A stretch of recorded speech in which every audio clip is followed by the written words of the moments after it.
This is Mary Reeves on the day watch at the Fleetweather Ocean Routing Center in New York. It's about 21Z on October the 9th, 2022, and today I'll be giving a brief weather discussion on the North Pacific tropics. First, taking a quick look at the current conditions over the North Pacific, we currently have a couple of systems to monitor over the next several days.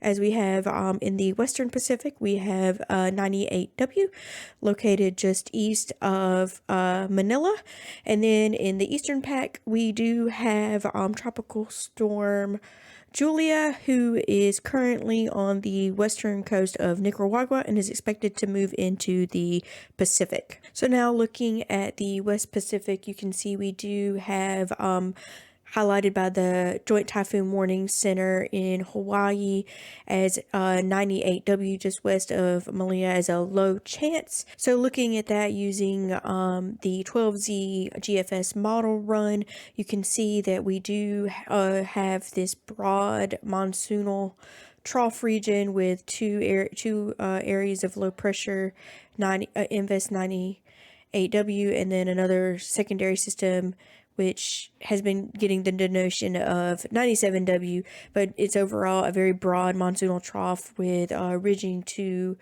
the west of that over China, which is increasing conditions along the Taiwan Strait and Luzon Strait and the South China Sea. That is expected to persist, so regardless of any kind of development with 98W, we will have enhanced conditions along those regions. Strong to near gales, even gale winds in the Luzon Strait, as the low pressure does move more to the west and then moves across the Philippines and then into the South China Sea by the 12th, where it can begin to consolidate, as we do see some consolidation shown on the GFS model with this run. We will continue to monitor this as this would impact vessels in the South China Sea region over the next several days, and then into the Hainan Island by the 14th.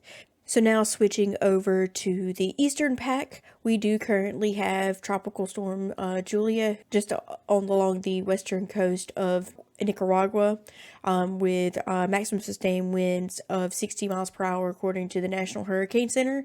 This system is expected to move west over the next day or so along the coastal regions of El Salvador and Guatemala, where we do have tropical storm warnings and watches up for that region. So now looking at the GFS forecast for Julia, as you can see, we do have a system over Nicaragua at the 12Z time frame. And then by 0Z today, that system is expected to move off the coast of Nicaragua and then begin moving to the north and east and quickly dissipating as it gets closer to Guatemala, as it is expected to be a depression by that time. But we do see that there is some extra consolidation forming by the 11th. So that is something we will have to continue to monitor as the system moves to the west over the next couple of days. As we do get in by the 13th, a more consolidated system south of Mexico. This has been Mary Reeves out of the Fleetweather Ocean Routing Center in New York, reminding you until next time, stay connected and safe.